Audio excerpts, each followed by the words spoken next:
Hello friend, welcome to my YouTube channel library goal. आज हम लोग न्यू चैप्टर या यूनिट पढ़ने वाले हैं। मैनेजमेंट के बारे में पढ़ेंगे आज। इनके बारे में पढ़ेंगे क्या क्या मैनेजमेंट में है, किसने किसने मैनेजमेंट के बारे में अपना योगदान दिया है। तो शुरू करते हैं मैनेजमेंट चैप्टर। मैनेजमेंट क्या है? मैनेजमेंट व्यक्तियों का कुशलतापूर्वक व्यवस्थापन करना ही प्रबंध कहलाता है।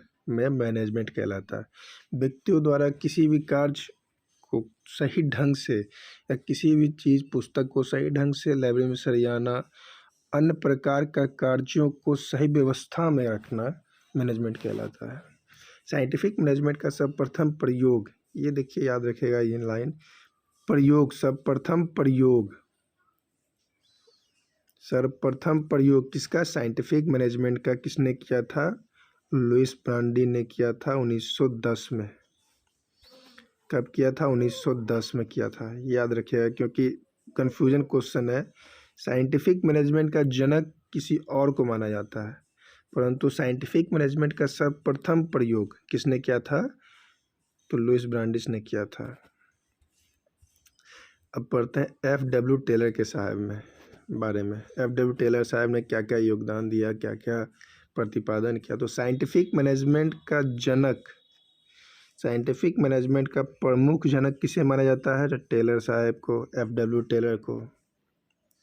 सिस्टम ऑफ स्कूल मैनेजमेंट का संबंध किससे है? तो इन्हीं से है, F.W. टेलर से ही है। Classical organization and theory, classical organization theory किसने प्रतिपादन इंट्रोड्यूस किया था? तो F.W. टेलर साहब ने इंट्रोड्यूस किया था। क्या चीज़? क्लासिकल ऑर्गेनाइजेशन थ्योरी का प्रतिपादन किसने किया था? F.W. टेलर साहब ने। प्रिंसिपल ऑफ साइंटिफिक मैनेजमेंट जो बुक है किसके द्वारा लिखा गया है? तो F.W. टेलर साहब के द्वारा लिखा गया है। प्रिंसिपल ऑफ साइंटिफिक मैनेजमेंट किताब किसके द्वारा लिखा गया? तो F.W. टेलर साहब के द्वारा लिखा गया है। फादर ऑफ साइंटिफिक मैनेजमेंट किसे कहा जाता है? तो इन्हीं को ही कहा जाता है, F.W. टेलर साहब को ही कहा जाता है। जितना भी साइंटिफिक मैनेजमेंट से रिलेटेड है सब F.W. टेलर साहब ने दिया था, मैनेजमेंट, साइंटिफिक मैनेजमेंट से। अब आते हैं हेनरी फ्योल के बारे में। और जितना भी मैनेजमेंट से रिलेटेड है तो हेनरी फ्योल ने दिया है। तो हेनरी फ्योल के बारे में पढ़ते हैं। प्रिंसिपल ऑफ मैनेजमेंट का सिद्धांत, प्रिंसिपल ऑफ मैनेजमेंट का सिद्धांत या प्रबंध का सिद्धांत, इसको हिंदी में प्रिंसिपल ऑफ मैनेजमेंट इंग्लिश में और प्रबंध का सिद्धांत हिंदी में किसने दिया था? हेनरी फ्योल ने दिया था। प्रिंसिपल ऑफ मैनेजमेंट का सिद्धांत किसने दिया? हेनरी फ्योल ने दिया था। एडमिनिस्ट्रेटिव और प्रोसेस मैनेजमेंट किसके द्वारा प्रतिपादन किया गया? तो हेनरी फ्योल के द्वारा प्रतिपादन किया गया।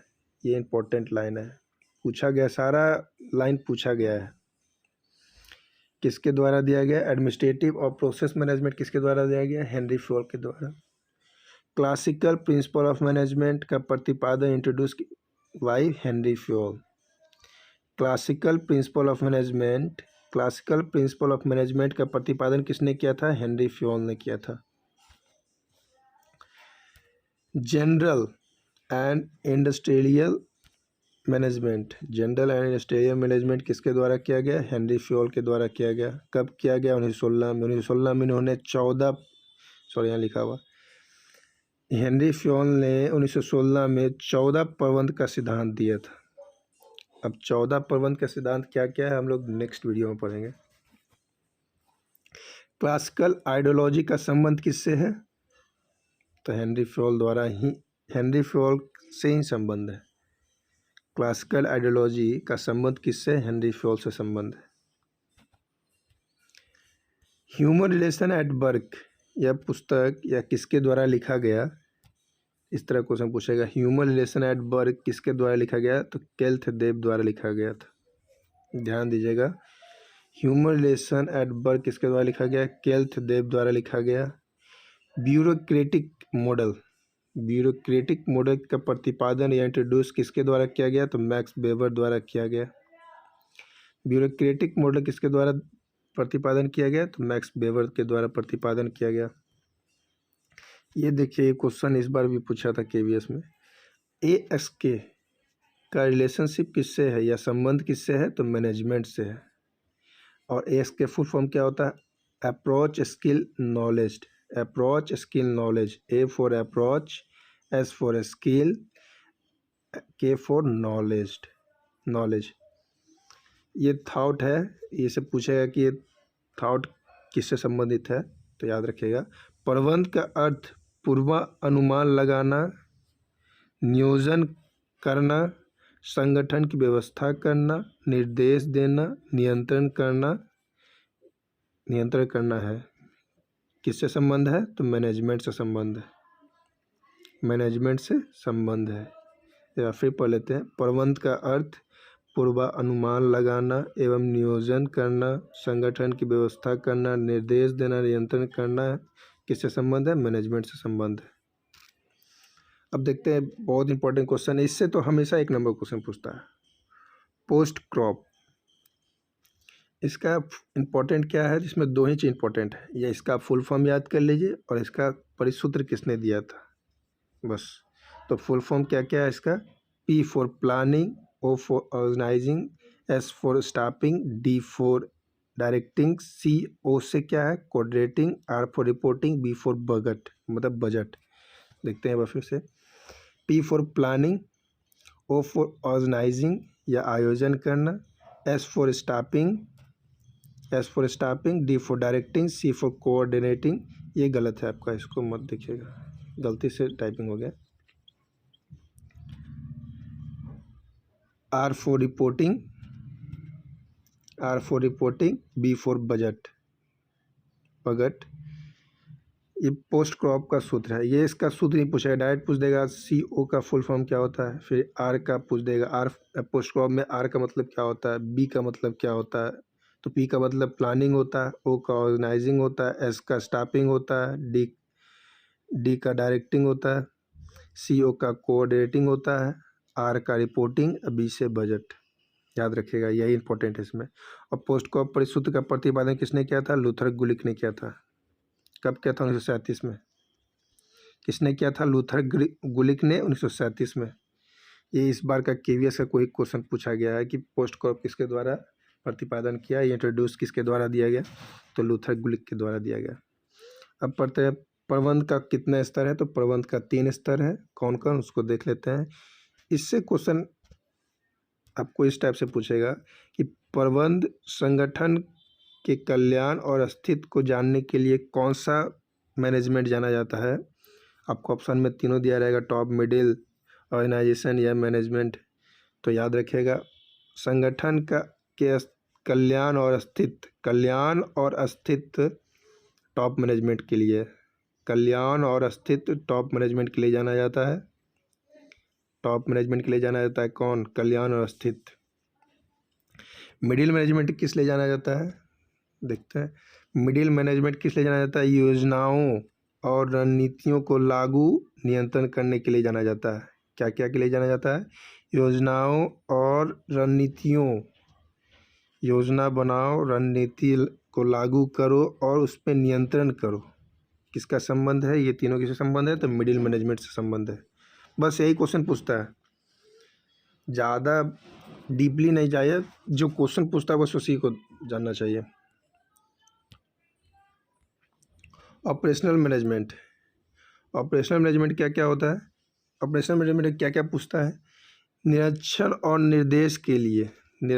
निर्देश के लिए, क्रियाकलापों को निर्वहन के लिए, दैनिक कार्य, सहगामी गतिविधियों के लिए जाना जाता है। बस आपसे इस तरह पूछेगा कि निरीक्षण और निर्देश के लिए कौन सा मैनेजमेंट जाना जाता है, या फिर क्रियाकलापों का निर्वहन, दैनिक कार्य, सहगामी गतिविधियों के लिए कौन सा मैनेजमेंट जाना जाता है, तो ऑपरेशनल मैनेजमेंट जाना जाता है। ये तीनों से एक क्वेश्चन पक्का पूछा जाता है हर साल। अब हम लोग TQM के बारे में पढ़ेंगे। TQM क्या क्या है, तो TQM का सबसे पहले फुल फॉर्म क्या होता है, टोटल क्वालिटी मैनेजमेंट, संपूर्ण गुणवत्ता प्रबंध। तो TQM का फुल फॉर्म क्या होता है, टोटल क्वालिटी मैनेजमेंट, संपूर्ण गुणवत्ता प्रबंध। इसका फुल फॉर्म याद रखिएगा, क्योंकि बहुत बार फुल फॉर्म भी पूछ देता है। टोटल क्वालिटी मैनेजमेंट का खोज किसने किया था, वाल्टर A. C. वाट्स ने किया था। वाल्टर ए सीवार्ट्स ने किया था। याद रखिएगा क्योंकि बहुत बार पूछता है। TQM का खोज किसने किया? तो वाल्टर ए सीवार्ट्स ने, W.A. सीवार्ट्स ने। TQM का निर्माण कहाँ हुआ था? तो USA के नेवल वायु सिस्टम कमांड द्वारा किया गया था। TQM का निर्माण किसके द्वारा किया गया था? तो USA के नेवल वायु सिस्टम कमांड द्वारा किया गया था। अब देखते हैं आगे। द ग्रैंडफादर ऑफ TQM किसे कहा जाता है? द ग्रैंडफादर ऑफ TQM किसे कहा जाता है? तो जो TQM का खोज किए थे उन्हीं को कहा जाता है, वाल्टर ए सीवार्ट्स को कहा जाता है। देखिए ये बहुत इंपॉर्टेंट लाइन है कि पूछ देता है TQM को प्रमोटेड या विख्यात करने के लिए कौन कौन ने सहयोग किया था? तो doctor William Edwards Deming and doctor JM Juran द्वारा प्रमोटेड किया गया था। फिर से देख लिया, doctor William Edwards Deming and doctor JM Juran के द्वारा प्रमोटेड किया गया था। Integrated total quality management in library setting, ये क्वेश्चन बहुत इंपॉर्टेंट है, एनवीएस में पूछा गया है।